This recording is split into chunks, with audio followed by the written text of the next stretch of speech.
Hello everyone, I'm Aveliana Ingrian Joseph, your teacher for today. And for today's topic, I will teach you what is stress all about and how you can handle or manage it. So what are we waiting for? Let's get started. There are different kinds of stress, and this picture shows you the possible kind of stress you might be facing in your everyday life. What is stress? There is no definition of stress that everyone agrees on. What is stressful for one person may be pleasurable or have a little effect on others. We all react to stress differently. Stress is a body reaction to any change that requires an alteration or reaction. Our bodies respond to stressful situations mentally, physically, and emotionally. Stress is something we will all come across, but knowing how to manage it can help make life a little easier. But the good news is, I am here to help you to figure out some of the stress in your life and how you can handle it and manage it. But now first, let's watch the video of what stress is all about. Hey everyone, last time we covered some tips for coping with anxiety. Today we're going to look into stress. In my anxiety video, I defined stress as a striving to meet a demand. This can be healthy. Having a deadline can make us more motivated and concentrated. And if we didn't have any stress, life would be boring. And fun fact, there was actually an experiment that suggested that people would rather feel pain than be bored. Unhealthy stress exists too. It can be chronic, meaning it's long-term, and it'll continue to wear you down. And it can also deplete your motivation and concentration. 4 types of stress have been recognized. Time stress, which includes things like deadlines and meetings. Anticipatory stress is future-based dreading. For example, you're afraid that you'll fail and keep on imagining rejection. The 3rd type is situational stress, which is usually found in conflict. An argument breaks out, and the suddenness of it causes you to freeze. The last is called encounter stress. This can vary from the stress of being around people you don't like, people who are unpredictable, or being around people in distress. There are several symptoms to help you recognize stress. They include frequent headaches, heartburn, stomach pain, or nausea. Panic attacks also occur with unhealthy stress, and the last few symptoms are insomnia, fatigue, and irritability.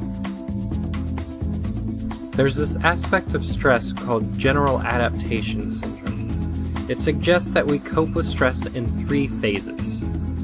The first is the alarm phase, which is our immediate reaction like our heart racing. The second is the resistance phase, where we adapt and cope to the stress.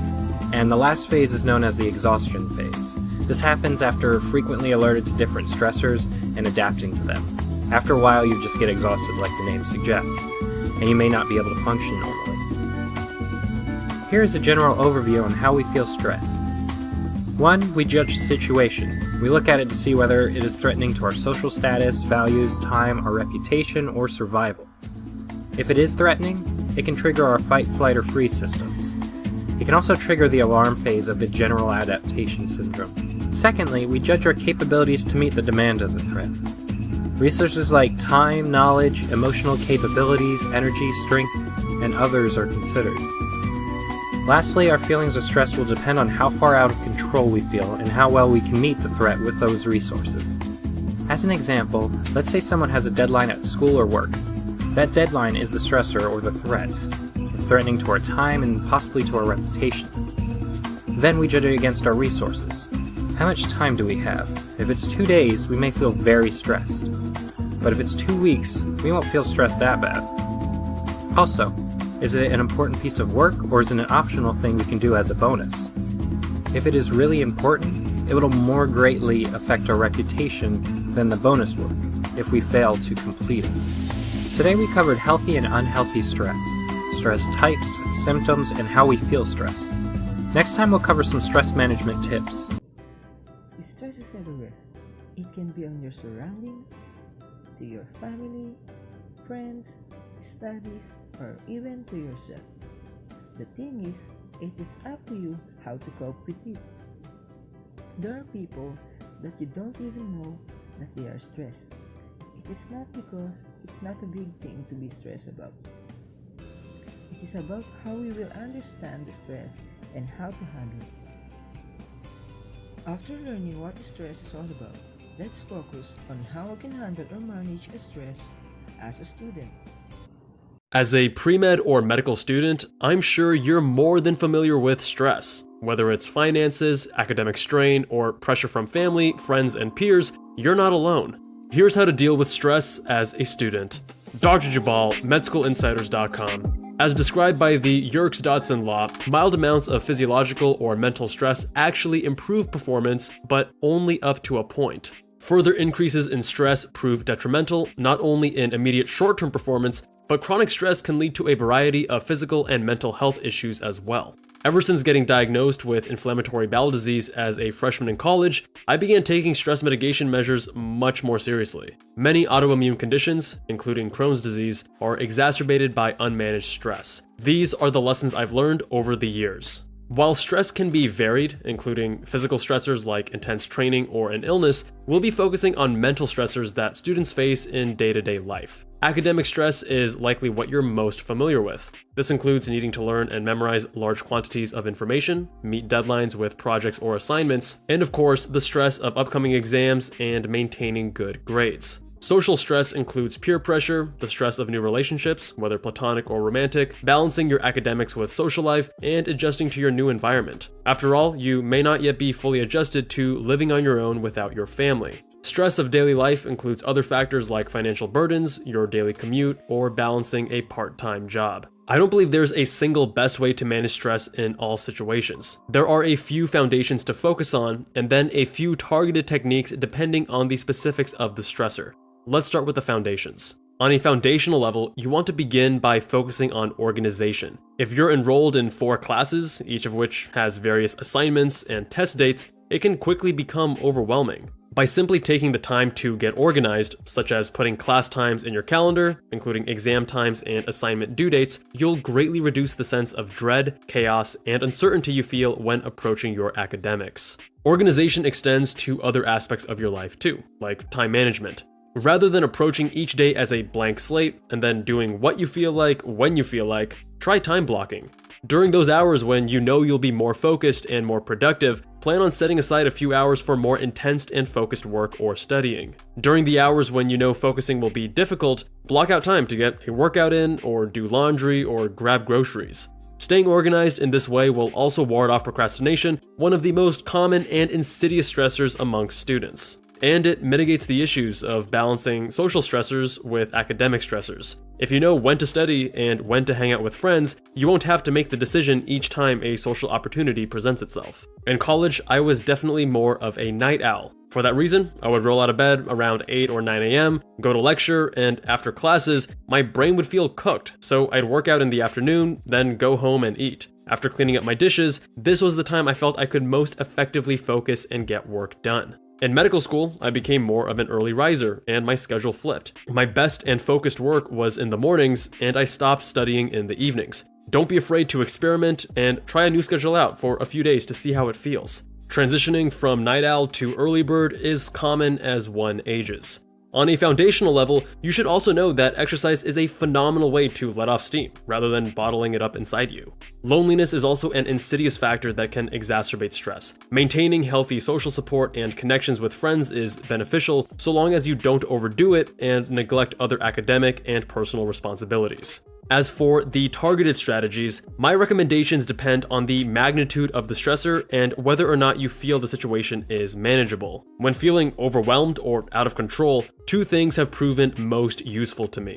First, slow, deep breathing, and second, mindful observation. The deep breathing helps to activate the parasympathetic nervous system, which is responsible for rest and digest functions. This counteracts the overactive sympathetic nervous system, responsible for the fight or flight response that gets activated in stressful situations. I learned the power of mindfulness when I was battling my first acute flare of inflammatory bowel disease at 18. The pain was intense and excruciating, and I didn't know how to manage it. I tried distracting myself by playing Tetris, thinking that would occupy my mind, but it didn't do much. I was constantly fearful of the next bout of pain, but a subtle mental shift made it completely manageable. Rather than rejecting the pain and wanting to run away and avoid it, I just watched it. I noticed where it occurred, how it felt, and what made it better or worse. Rather than approaching it with fear, I approached it with curiosity. By accepting that the pain was here and simply watching it, the emotional hold it had on me vanished. It still wasn't pleasant,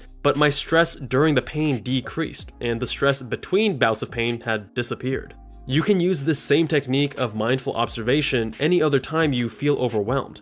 The next time you feel stressed, observe the bodily response. Do you feel tightness in your abdomen? Is your heart racing? By watching with curiosity, you may also find it easier to separate yourself from the emotional hold of the stressful situation. In my experience, the situation becomes instantly more manageable. Whenever I sat down for a test, I always did better than what my practice questions would indicate.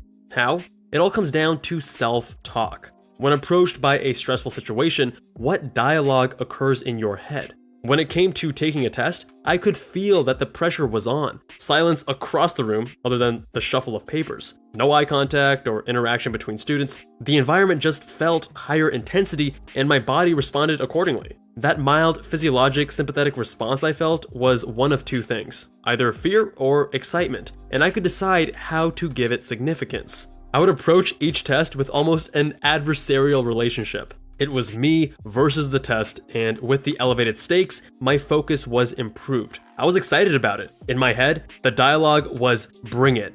Each time I worked through a difficult problem and I felt confident about my answer, it further bolstered my confidence that I was going to dominate this test. And when I inevitably came across a more difficult question, I acknowledged it was a good try to stop me, but I'd come back before the end of the test and get it right.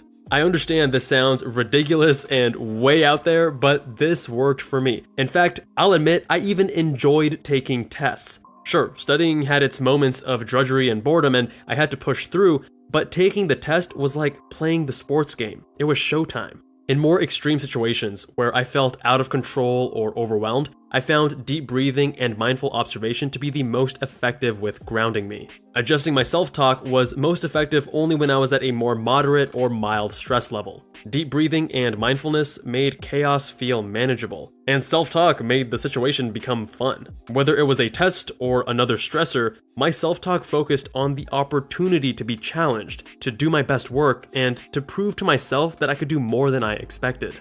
The last targeted strategy is to break down a seemingly large or overwhelming situation into more manageable steps. Rather than focusing on the idea of having to cycle 100 miles for my first century, which was incredibly intimidating at the beginning of the ride, I just focused on riding one more mile, and then another mile after that. Or let's say you're taking on a big new project at school, or you want to start your first side hustle. Don't look at the final goal, then see where you're at and feel defeated. Instead, ask yourself, what is one step I can take today that will bring me closer to that goal? And what about the day after that? As they say, we often overestimate what we can accomplish in a day, but underestimate what we can accomplish in a year. Some of this stuff may seem out there, but I hope you find something useful.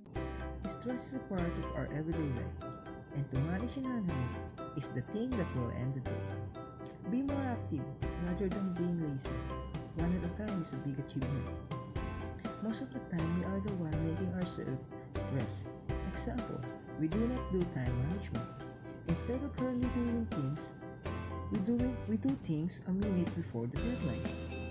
Make stress and motivation not a barrier or more. Mind the day today and be ready for tomorrow. Things to remember. Do not stress out yourself. Do not make stress defeat you. Don't make a thing that will give you stress. Stress can damage your brain, your health, and also your life. Practice time management. Be positive at all times. Before I end the lesson for today, I will give you a 24-piece professional cut that will help you remove your stress.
After learning what stress is all about and knowing tips to handle and manage stress, I want you to write an essay about what have you learned, and give an example of what kind of or type of stress you are facing now or you've gone through, and how you manage to handle it.